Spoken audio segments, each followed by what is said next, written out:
హ్రీంకారాసనగద్భితా నలసికాం సౌహక్లీం కళాం బిభ్రతీం సౌవర్ణాంబరధారిణీం వరసుధాధౌతాం త్రినేత్రోజ్వలాం వందే పుస్తకపాశమంకుశధరాం స్రగ్భూషితాముజ్వలాం త్వాం గౌరీం త్రిపురాం పరాత్పరకళాం శ్రీచక్రసంచారిణీం. మనకి చాలామంది ఏమండి గురుగారు మాకు చేతబడులు చేశారండి, మాకు ఈ యొక్క చిల్లంగి అంటారు దాన్ని, ఒక్కొక్క ఏరియాలో ఒక్కొక్కటి, అలా దుష్టశక్తులు, క్రూరశక్తులు, క్రూర గ్రహాలు, పిశాచాలు, కర్ణపిశాచులు, ఇలా రకరకాల పేర్లతో ముఖ్యంగా చేతబడులండి అంటారు. మన హీరో సుమన్ గారు కూడా చాలా మంచి ఆయన. మరి అంత చదువుకున్న వ్యక్తి, మృదు వ్యక్తి, ఆయన ఒక టాప్ రేంజ్లోకి వెళ్ళినప్పుడు నాకు చేతబడులు చేయించారండి, అందువల్లనే నా కెరీర్ ఇంకా వెళ్ళాల్సిందే ఆగిపోయిందండి అని ఆయన ఇంటర్వ్యూలో చెప్పడం మనందరం కూడా చూస్తున్నాం. మరి మనకి హీరో సుమన్ గారు చాలా అంత గొప్ప పరిణతి చెందినటువంటి వ్యక్తి మరి అబద్ధాలు చెప్తారా?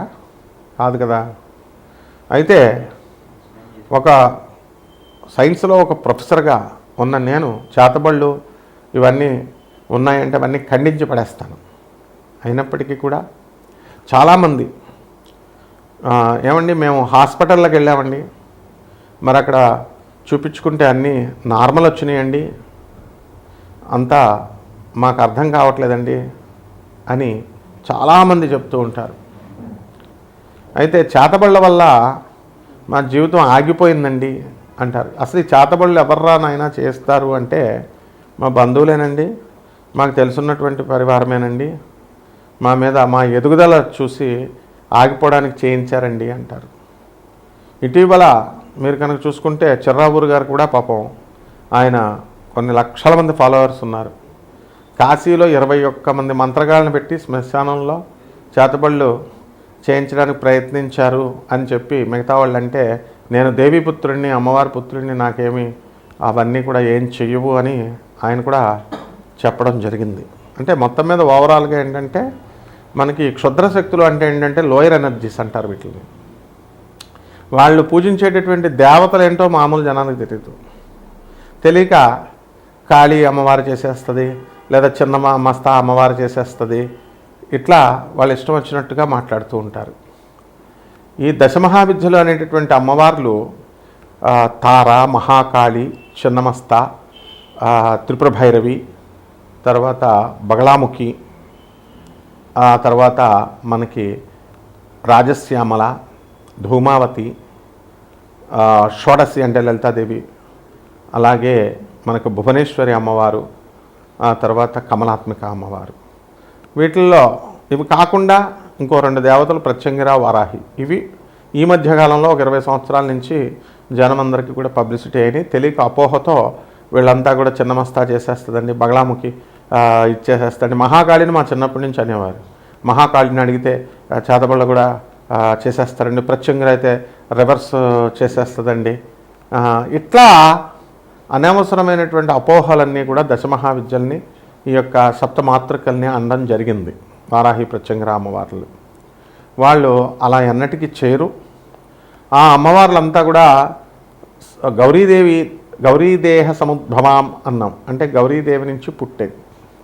కాబట్టి వాళ్ళంతా కూడా సాక్షాత్తు పార్వతీదేవి, ఆదిపరాశక్తి, శివుడి యొక్క భార్య అయినటువంటి ఆ యొక్క గౌరీదేవి నుంచి పుట్టినాయి. కాబట్టి కనీసము గౌరీదేవి కూడా చాలామంది తెలియక ఏమండి ఈ అమ్మవారికి మేకలను కొయ్యాలండి, కోళ్ళను కొయ్యాలండి అని ఇలా మాట్లాడుతూ ఉంటారు.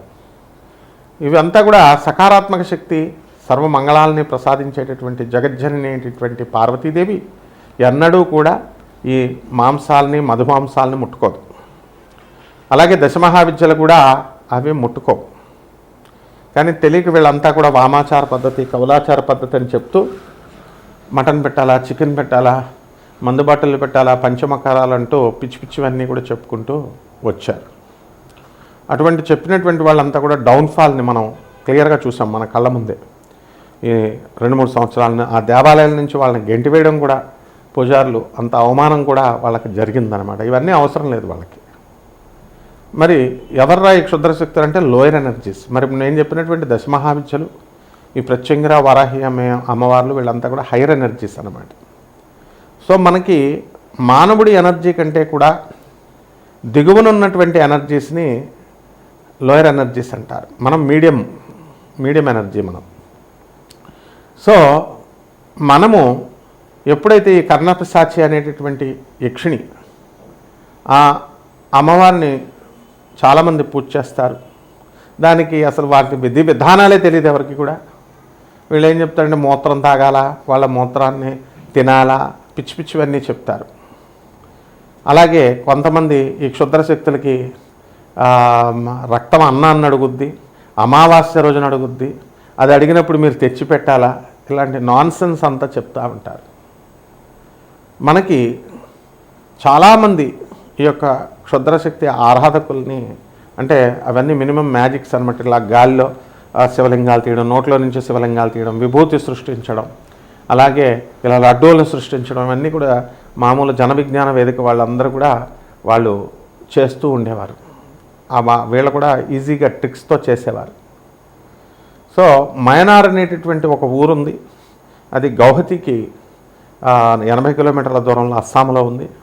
అక్కడ గ్రామం మొత్తం అంతా కూడా కుటీర పరిశ్రమలాగా ప్రతి ఒక్కళ్ళు కూడా చేతబళ్ళు చేయడము, విడిపించడము, ఆ ఊరే అసలు చేతబళ్ళ ఊరు అంటూ చెప్పుకోవడం వస్తున్నాం. అలాగే కరోలి సర్కార్ అని చెప్పేసి చేతబళ్ళు తీసేస్తారని చెప్పేసి వీళ్ళంతా కూడా యూపీలో ఉన్నారని చెప్పి వెళ్ళడం, అలాగే వాళ్ళు కూడా చేతబళ్ళు పట్టిన వాళ్ళని జుట్లు పట్టుకొని లాగడం, ఇలా రకరకాలుగా ఎవరిష్టం వచ్చినట్టు వాళ్ళు చేస్తూ ఉంటారు. అసలు చేతబడి యొక్క లక్షణాలు ఎలా ఉంటాయంటే వాటి డెవలప్మెంట్ ఆగిపోతుంది.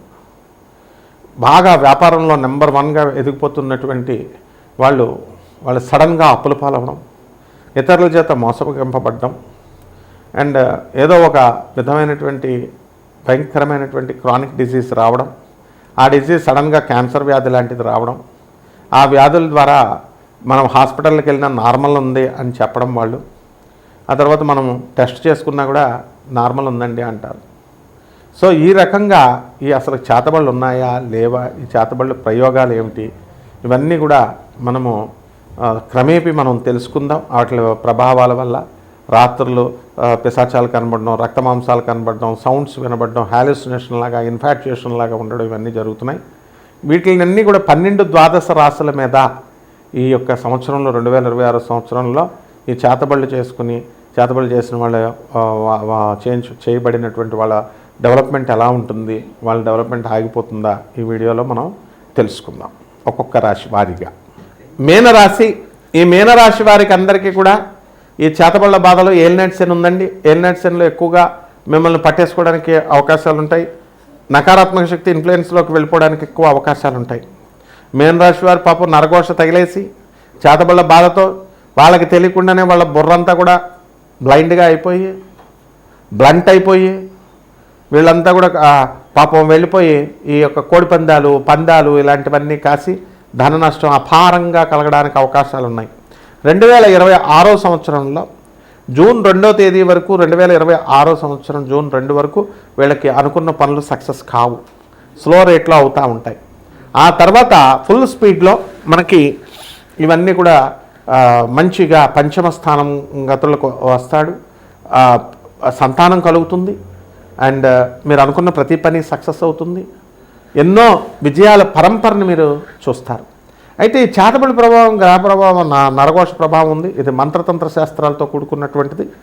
కాబట్టి ఏవో మనం ఆషామాషి వ్యవహారంగా తీసుకుంటే మనం దెబ్బతినడానికి అవకాశం ఉంటుంది. అండ్ ఉద్యోగాలు లే ఆఫ్ ఎంత ఉన్నప్పటికీ కూడా ఈ యొక్క మీనరాశి వారికి చెక్కు చెదరదు, వాళ్ళు చేస్తున్నటువంటి ఉద్యోగాలు వీళ్ళు చేస్తూ ఉంటారు. అండ్ ప్రాఫిటబుల్గా వీళ్ళకి ఒక చూడండి చేతబడి ప్రభావం చెప్తున్నాను. దుబాయ్లో ఒక వ్యక్తి పనిచేస్తున్నాడు, చేస్తూ చక్కగా ఒక 4.5 లక్షల రూపాయల శాలరీ వస్తుంది. అంతకుముందు ఒక కంపెనీలో పనిచేసేవాడు, వాడు 4.5 లక్షలు ఇచ్చేవాడు. మొదటి కంపెనీ నుంచి రెండో కంపెనీ పిలిస్తే బాగుంది కదా, ఈ దేశం బాగుందని ఖతర్ ఆ దేశంకి వచ్చాడు.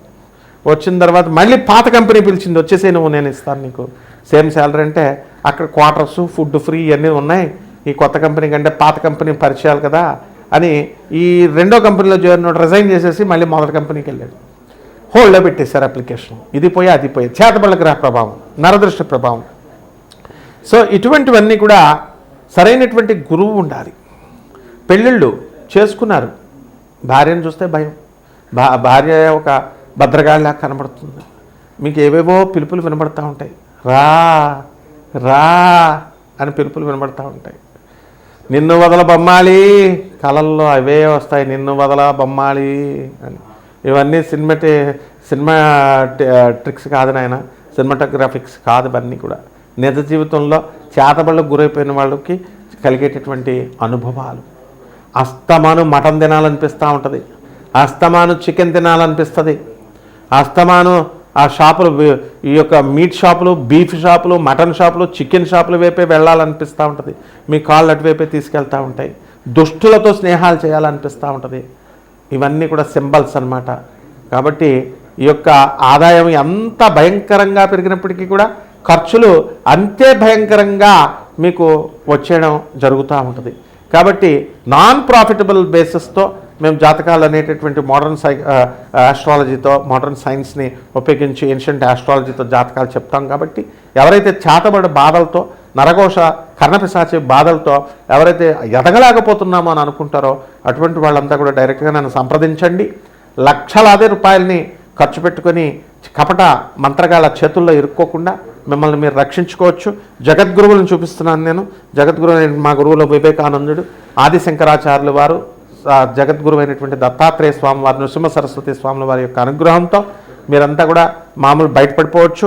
చక్కగా గురుచరిత్ర పారాయణ చేయండి, దత్తాత్రేయ మంత్రాలు చదవండి. ఏమి నియమాలు, ఏమి యమనియమాలు ఇవన్నీ పాటించాలి అనేటటువంటిది, ఏ మంత్ర జపాలు చేయాలనేటటువంటిది నేను క్లియర్గా మీకు అందరికీ కూడా తెలియజేస్తాను. శుభమస్తు.